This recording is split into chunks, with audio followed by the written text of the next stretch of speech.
ध्रुव को समझ में नहीं आ रहा था कि आखिर संस्कृति ने एकदम से बात करना क्यों बंद कर दिया था। संस्कृति क्या हुआ?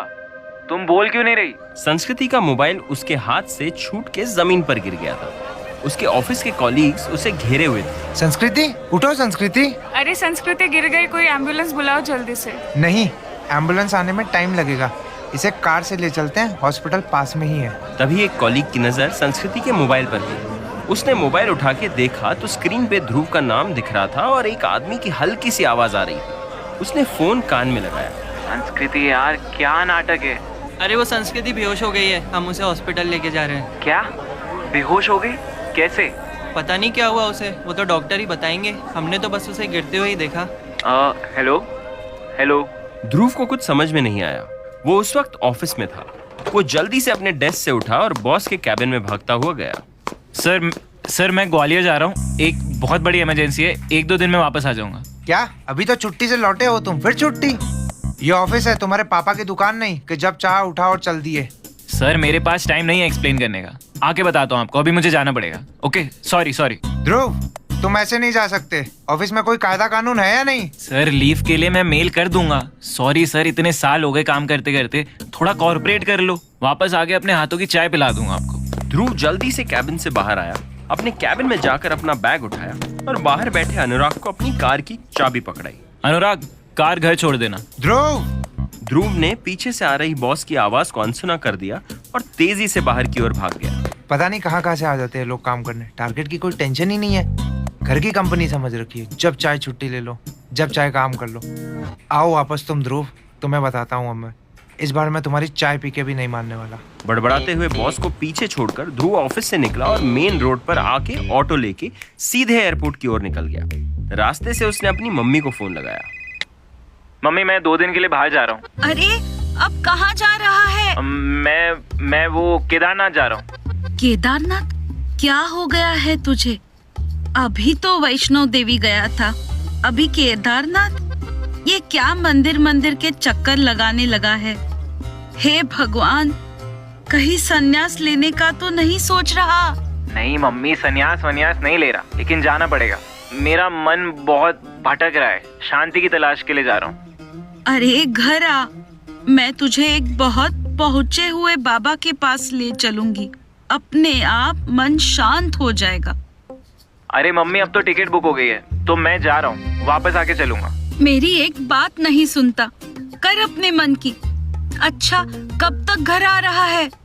नाश्ता बना देती हूँ। नहीं, मैं घर नहीं आ रहा, ऑफिस से सीधा निकल गया। कैसी बात कर रहा है? ऐसा क्या मन भटक रहा है जो इतनी जल्दी में है? कौन सी आफत आ गई है तुझ पर? कपड़े वपड़े भी नहीं चाहिए?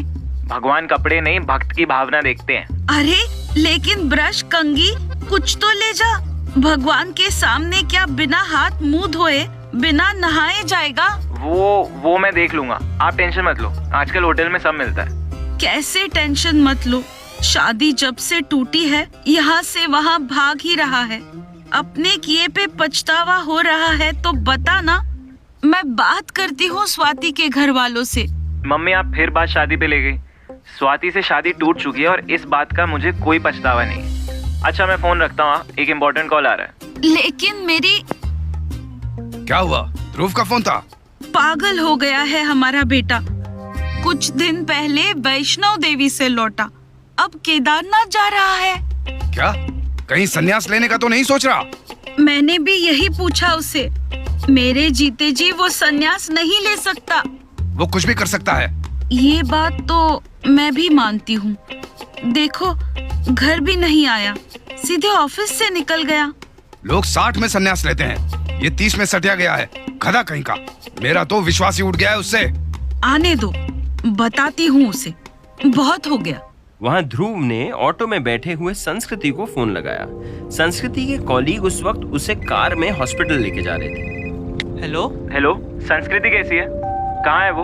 अब तक बेहोश है। इससे पहले कि लड़का कुछ और कहता, संस्कृति के फोन पे उसके पापा का वेटिंग कॉल आने लगा था। उस लड़के ने झट से ध्रुव का फोन काटा और संस्कृति के पापा का कॉल एक्सेप्ट किया। Hello uncle. हाँ, क्या नाम बताया हॉस्पिटल का? City hospital. ठीक है, 15-20 मिनट में पहुंच रहा हूँ। संस्कृति के पापा और मम्मी रास्ते में ही थे। उन्हें संस्कृति के कॉलीग ने पहले ही फोन करके सब कुछ बता दिया था।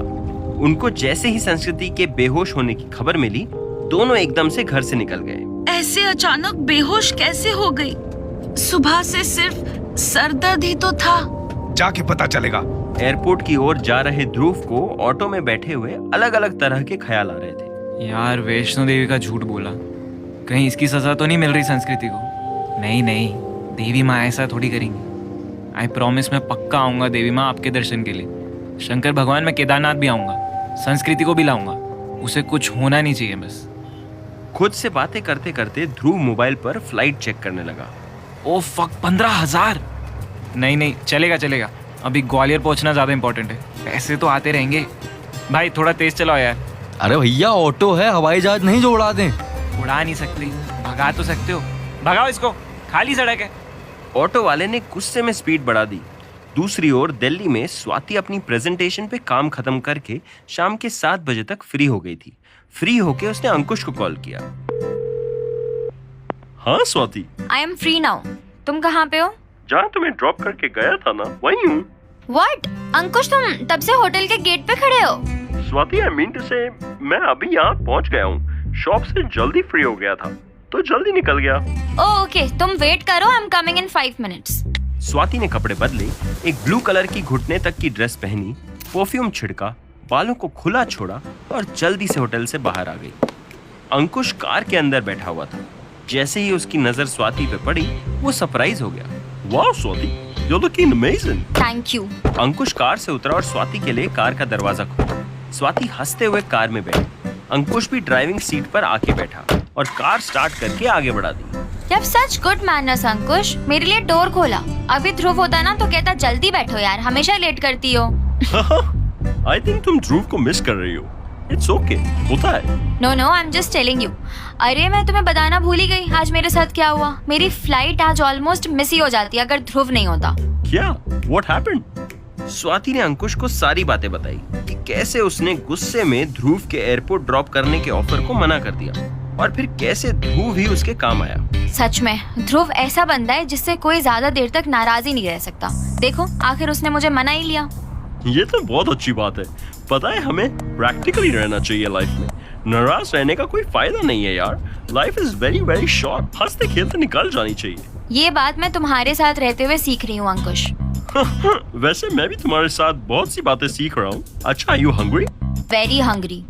तो चलो तुम्हें दिल्ली का फेमस छोला भटूरा खिलाता हूँ। सुना है दिल्ली में हर जगह छोले भटूरे मिलते हैं। हाँ, खास स्ट्रीट फूड है यहाँ का। लेकिन मैं तुम्हें ऐसी वैसी जगह नहीं, दिल्ली के फेमस छोले भटूरे प्लेस में ले जाऊंगा, पहाड़गंज। नाइस, बट ये ट्रीट मेरी तरफ से। बिल्कुल नहीं, दिल्ली में तुम मेरी गेस्ट हो तो ट्रीट मैं ही दूंगा। बाय द वे, कैसा लग रहा है दिल्ली आके? गुड। इंदौर के बोरिंग रूटीन से अलग है, थोड़ा डिफरेंट वर्ल्ड है, डिफरेंट लोग हैं, बस गर्मी थोड़ी ज्यादा है, बट आई एम एंजॉयिंग। अंकुश ने स्वाति को देख के स्माइल दी। स्वाति भी मुस्कुरा दी। उसने हाथ बढ़ा के अंकुश के गालों को खींचा। स्वाति, मेरे गालों का बलून मत बनाओ प्लीज। अंकुश तुम ना। क्या? कहते कहते रुक क्यों गई? मैं तो बस ये कह रही थी कि तुम बहुत क्यूट हो। क्यूट?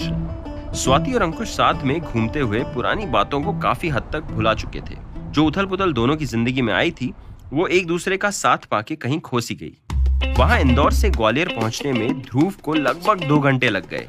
फ्लाइट से उतर के वो तेजी से एग्जिट गेट की ओर भागा, लेकिन गेट पर आते ही उसके कदम रुक गए। कुछ सोचते हुए उसने जल्दी से संस्कृति का नंबर लगाया, लेकिन किसी ने भी फोन नहीं उठाया। संस्कृति है कौन से हॉस्पिटल में? भागते हुए ग्वालियर तो आ गया, लेकिन ये पता ही नहीं जाना कहाँ है। अब क्या करूँ? ओह हाँ, संस्कृति का ऑफिस तो मालूम है मुझे। वहाँ से कुछ ना कुछ तो पता चल जाएगा। ध्रुव ने जल्दी से कैब बुक की और संस्कृति के ऑफिस के लिए निकल गया। लगभग 40 मिनट में वो ऑफिस पहुंचा। जैसे ही वो कैब से उतरा, उसकी नजर ऑफिस के गेट पर गई। ओह नो, ऑफिस तो बंद हो गया यार। उसने कैब वाले को पैसे दिए और यहाँ वहाँ देखने लगा। तभी ऑफिस के बगल में अंधेरे से एक लगभग 55-56 साल का गार्ड पैंट की चेन बंद करते हुए बाहर आया। ध्रुव की नजर उस पर गई और वो झट से उस गार्ड के पास गया। ध्रुव ने कंपनी के बोर्ड की ओर इशारा करते हुए कहा, भैया आप इसी ऑफिस के गार्ड हो? हाँ, लेकिन ऑफिस तो बंद हो गया है, कल सुबह आना। अबे मुझे ऑफिसर से काम नहीं है। ये अबे तुबे क्या कर रहे हो? सॉरी, तुम्हें पता है संस्कृति जो इस हॉस्पिटल में, मेरा मतलब इस ऑफिस में काम करती है, वो किस हॉस्पिटल में एडमिट है? संस्कृति मैडम? हाँ हाँ संस्कृति मैडम। मुझे तो नहीं मालूम, मेरी तो यहाँ नाइट ड्यूटी रहती है भैया। मन तो कर रहा है साले की गर्दन दबा दूं, मगर क्या फायदा, क्या करूं, कहाँ जाऊं? संस्कृति, आई एम सॉरी यार, तुम हॉस्पिटल में हो और मैं तुम्हारे पास नहीं। वो परेशान सा वहीं एक पत्थर पर बैठ गया।